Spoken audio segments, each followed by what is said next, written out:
అందరికీ స్వాగతం. ఈరోజు మనం ఒక కొత్త, చాలా లోతైన విషయం గురించి తెలుసుకుందాం. నమస్కారం. మన లోపల ఉండే ఒక శక్తి గురించి. మన దగ్గరున్న సమాచారం క్రయాన్ ఛానలింగ్ సందేశాల నుంచి వచ్చింది. అవును. అక్కడ ఇన్నేట్ అని ఒక దాని గురించి చెప్పారు. దాని గురించే కొంచెం వివరంగా మాట్లాడుకుందాం ఈరోజు. తప్పకుండా. ఈ ఇన్నేట్ అంటే మన శరీరంలో ఉండే ఒక సహజమైన తెలివితేట లాంటిదన్నమాట. ఓ, మన మెదడుకి, మన స్పృహకి తెలియని విషయాలు కూడా దానికి తెలుస్తాయని మూలం చెబుతోంది. అలాగా? అంటే ఉదాహరణకి చూడండి, కండరాల పరీక్ష అంటారు కదా, మజిల్ టెస్టింగ్. విన్నాను. దాని ద్వారా కొన్ని విషయాలు తెలుసుకోవడం, లేదా కొన్నిసార్లు వైద్యం కూడా అంతుపట్టని రీతిలో జబ్బులు తగ్గిపోతాయి కదా. ఆకస్మిక స్వస్థతలు. అవును, స్పాంటేనియస్ రెమిషన్ అంటారు. అదే. ఇంకా ప్లసీబో ఎఫెక్ట్ అంటే మనం నమ్మితే మందు పనిచేయడం.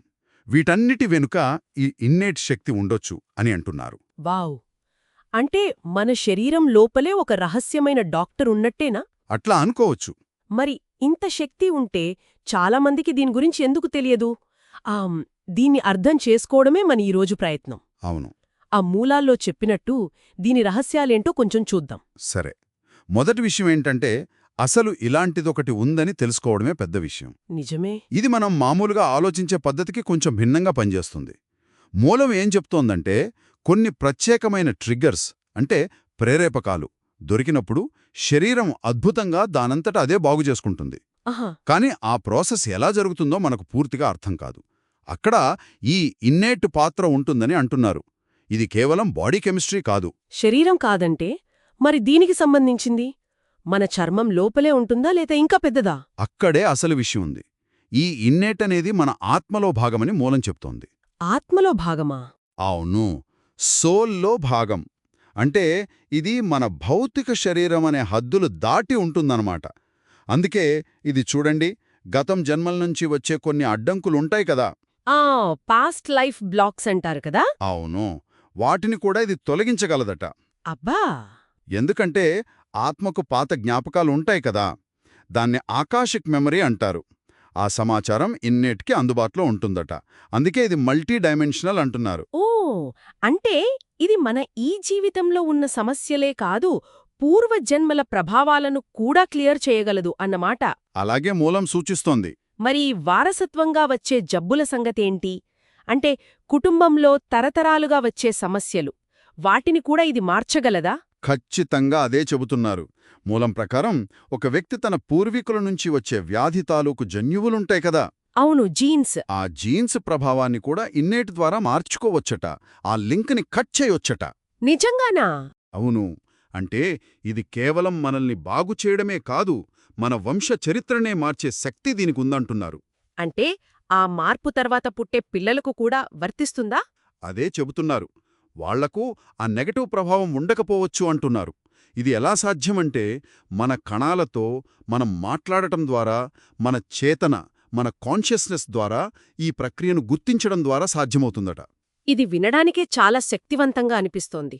మరి ఇంత పవర్ఫుల్గా ఉంటే ఇది ఎప్పుడు సైలెంట్గా ఎందుకుంటుంది? మనతో మాట్లాడదా? మంచి ప్రశ్న. అవును, ఇన్నేట్ యొక్క ఇంకో లక్షణం దాని నిశ్శబ్దం. మనం దాన్ని గుర్తించి దానితో పనిచేయడం మొదలుపెట్టే వరకు అది సైలెంట్గానే ఉంటుందట. ఓహో! మూలంలో ఒక పోలిక చెప్పారు. ఒక మంచి రెస్టారెంట్కి వెళ్ళామనుకోండి, అక్కడ అద్భుతమైన మెనూ ఉంది. కానీ మనం ఏమీ ఆర్డర్ చేయకుండా కూర్చుంటే ఏమీ రాదు. అంతే. అలాగే మనలో ఇన్నేట్ అనే శక్తి ఉన్నా మనం స్పృహతో దాన్ని వాడుకోకపోతే ఏమీ జరగదు. అర్థమైంది. అంటే మనం కరెక్ట్గా ఆర్డర్ చెయ్యాలి. అవును. మరి ఒకవేళ తప్పుగా ఆర్డర్ చేస్తే? అంటే నెగటివ్గా ఆలోచిస్తే, భయపడితే? అక్కడే చాలా చాలా ముఖ్యమైన విషయం ఉంది. మూలం ఏం చెబుతోందంటే, ఇన్నేట్కి మంచి చెడు అనే తేడా అంటే జడ్జిమెంట్ లేదు. జడ్జిమెంట్ లేదా? లేదు. మనం దేన్నైతే బలంగా నమ్ముతామో, దేని గురించైతే పదే పదే తీవ్రంగా ఆలోచిస్తామో ఆ సూచనలనే అది ఫాలో అవుతుంది. అయ్యో! ఉదాహరణకు, నాకు ఖచ్చితంగా ఈ జబ్బు వస్తుంది అని బలంగా భయపడుతూ ఉంటే ఇన్నేటా భయాన్ని నిజం చేయడానికి సహకరిస్తుందట. అంటే మన ఆలోచనలు, మాటలు, భయాలు అన్నీ దానికి ఇన్స్ట్రక్షన్స్లా పనిచేస్తాయన్నమాట. ఖచ్చితంగా. అవే దానికిచ్చే ఆదేశాలు. కాబట్టి జాగ్రత్తగా ఉండాలి. మనలో ఉన్న ఈ ఇన్నేట్ శక్తి ఒక రకంగా మన ఆత్మభాగస్వామి లాంటిది. అది మనం చెప్పింది వింటుంది. అవును, దానికి సరైన పాజిటివ్ ఆదేశాలివ్వడం మన బాధ్యత అన్నమాట. సరిగ్గా చెప్పారు. అందుకే మూలం చివర్లో ఒక మహిమాన్వితమైన మెనూ గురించి మాట్లాడుతుంది. అంటే మనం ఇన్నేట్కి ఇవ్వగల పాజిటివ్ ఆదేశాల లిస్ట్ అన్నమాట. ఓ, ఎలాంటివి? ఉదాహరణకు, నేను అద్భుతంగా ఉన్నాను, నేను గొప్ప శక్తిని కలిగి ఉన్నాను, నేను బాధితుణ్ణి కాను, నాకు సహాయం చేయడానికి ఇన్నేటుంది. ఇలాంటి పాజిటివ్ అఫర్మేషన్స్ అన్నమాట. బాగుంది. ముగింపుగా మన శ్రోతలు ఆలోచించాల్సిన విషయమేమిటంటే, హ్మ్, ఈ మూలం చెప్పేదాని ప్రకారం ప్రతిరోజూ మన ఆలోచనలు, మన మాటల ద్వారా మనం మనకు తెలియకుండానే మన ఇన్నేట్ మెనూ నుంచి ఏం ఆర్డర్ చేసుకుంటున్నాం. అవును, ఇది నిజంగా ఆలోచించాల్సిన విషయం. మనం ఏం కోరుకుంటున్నాం, ఏం నమ్ముతున్నాం, అదే మన రియాలిటీ అవుతుంది కదా. ఖచ్చితంగా. దీని గురించి మరింత లోతుగా ఆలోచిద్దాం. ధన్యవాదాలు. ధన్యవాదాలు.